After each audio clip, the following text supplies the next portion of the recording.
Okay, so Oda decided to drop the entire One Piece lore in one chapter, and he did it in a single, beautiful panel. But before we get to that part and explain every detail, including the ones you might have missed, let's start from the beginning, because even without that final panel, this chapter was fantastic. We got a glimpse of Shamrock's abilities. His sword possesses the power of Cerberus, but we don't yet know if it's due to a devil fruit, as we haven't seen anything like this before. The sword has black clouds, leaving us with two options.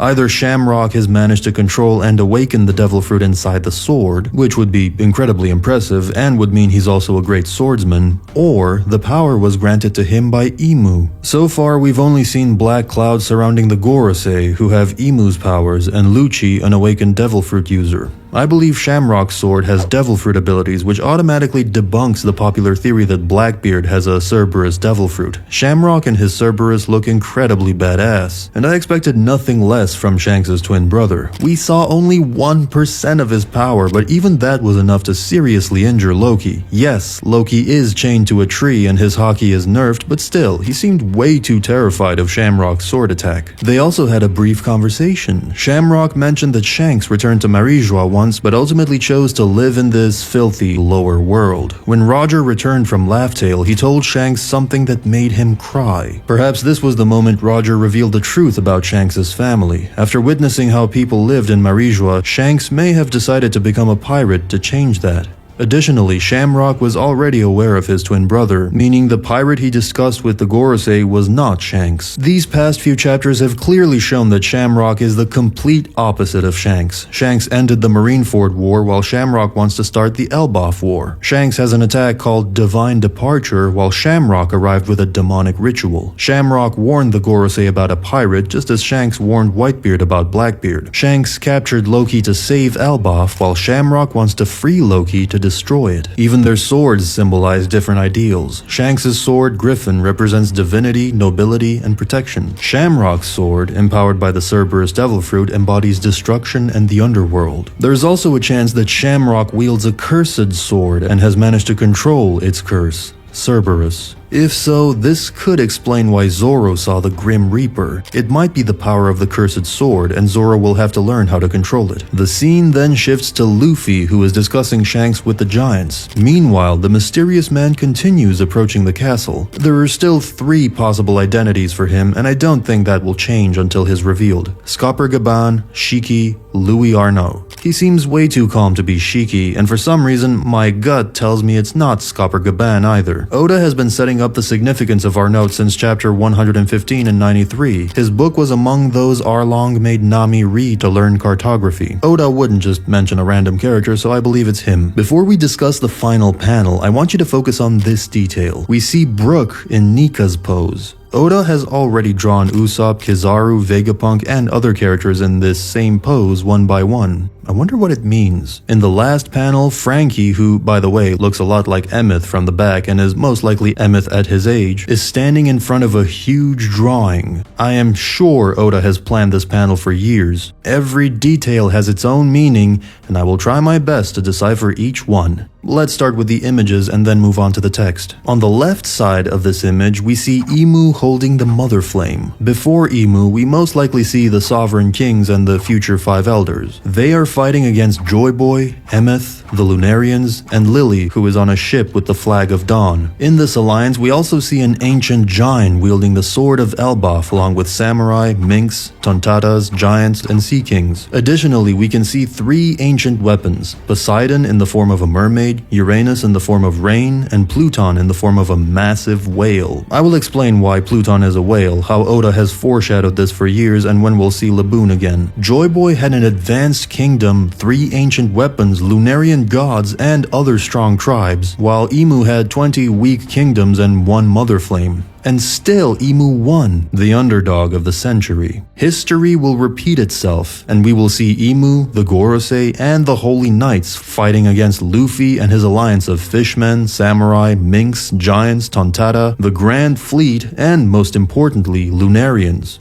or at least one Lunarian, meaning that King will return to the story. This all but confirms that Imu is the final villain of One Piece. On the other hand, Blackbeard is one of the best written characters, so I'm really intrigued to see what role he'll play in the end. This also explains why Dragon couldn't simply attack the world government to save Ginny and Kuma. At the same time, it highlights just how strong Sabo really is, managing to escape from this monstrous power. Now let's talk about the text before moving on to the more interesting parts. The first world text describes the original Mother Flame on Earth. The slaves prayed to be liberated and Nika appeared. Imu, along with the Hell Serpent, destroyed the world and erected the Red Line. The second world text states that the Forest God is the one who created devil fruits to subdue mankind. Joy Boy formed an alliance with the ancient kingdom, giants, fishmen, and other tribes. This led to a rebellion that sparked a war against the original 20 kings. The people of the Half Moon are the D-Clan. The people of the Moon are the winged race who came from the Moon. The 20 kings eventually became the Celestial Dragons after defeating Joy Boy. The Sea God grew furious when devil fruits began appearing around the world. The third text explains that Imu created the Void Century out of fear of the day the D-Clan would return. Imu tried to silence every D who appeared throughout history, ensuring they never remembered the true meaning of their symbol. The Sun God is destined to return, destroy the Red Line, and restore the world to its original state. The original Mother Flame will return to Earth, ushering in a new era where technology will be as it was before. The Red Line itself seems to have once been a massive serpent, likely inspired by the world serpent Jormungandr from Norse mythology. The people of the Half Moon saw a dream. This reminds me of Blackbeard, who was seen crying under a half moon. Later, he mentions that a man's dream never dies. In One Piece, there seems to be a major misunderstanding surrounding the concepts of the sun and the Sun God. It appears that this confusion stems from a significant misinterpretation by the Giants of Elbaf. In chapter 1137, the Giants of Elbaf argue about the true identity of the Sun God. Some believe the Sun God is a ruler, while others insist that the Sun God is not a ruler, but rather a god of liberation. Some even see him as a god of destruction. This confusion eventually leads to a fight breaking out. The Giants base their argument on the religious text Harley, which has been misinterpreted over the years due to translation difficulties. One crucial distinction is between the Sun and the Sun God. The Sun God is described in the first and third world text as a divine figure associated with freedom, joy, and liberation, specifically linked to Nika and Joy Boy. However, the Sun in the second world text is not referred to as a god, but simply as the Sun. This is key because in this context, the sun is described as spreading seeds of war, a force of destruction, chaos, and conflict. This leads to a critical realization. The sun in this context is not Nika, but rather a destructive weapon. Imu, likely connected to the origins of these weapons, seems to have used the Mother Flame to wreak havoc and destabilize the world. This suggests that the sun is not a benevolent figure, but rather a tool of destruction wielded by those with ancient godlike powers. Imu manipulated the world. This explains the distortion of history where people mistakenly equate Nika with the destructive sun. On the right side of the panel, we see a serpent, a dragon, Arc Maxim with lightning, Noah, and various buildings. The Maxim was created by Gan Fall's men, so it's interesting that a similar ship seemingly existed during the Void Century, apparently powered by Enel's Devil Fruit. In the center of the image, we see a giant tree, Treasure Tree Adam. What was Oda's inspiration for this? The Harley text is a poem that is very similar to the Voluspa, the most well-known poem of the Poetic Edda. The Voluspa tells the story from Norse mythology about the creation of the world, its impending end, and its eventual rebirth. The Harley poems also closely resemble the story of the Aztec Sunstone, which tells the tale of the 5 sun gods and how their eras came to an end. In Norse mythology, Ragnarok is a foretold series of impending events, including a great battle in which numerous legendary Norse mythological figures will perish.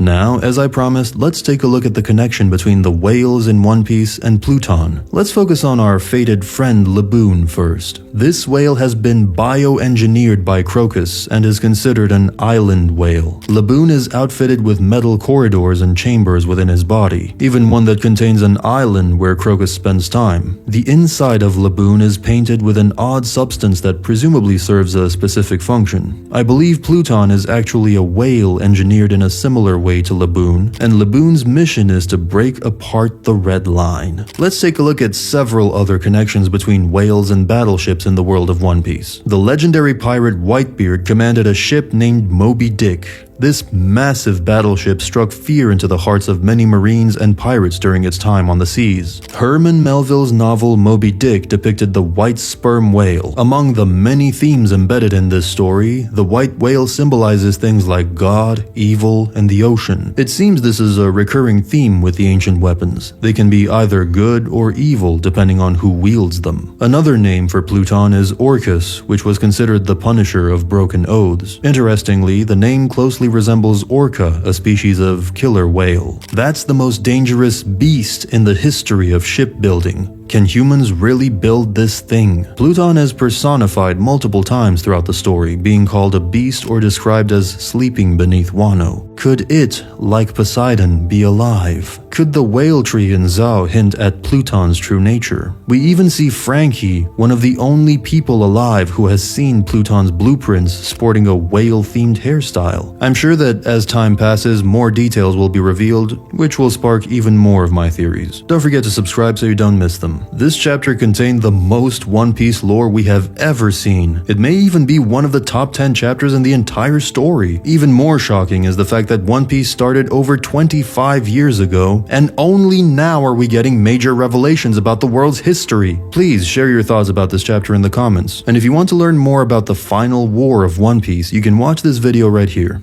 Thanks for watching.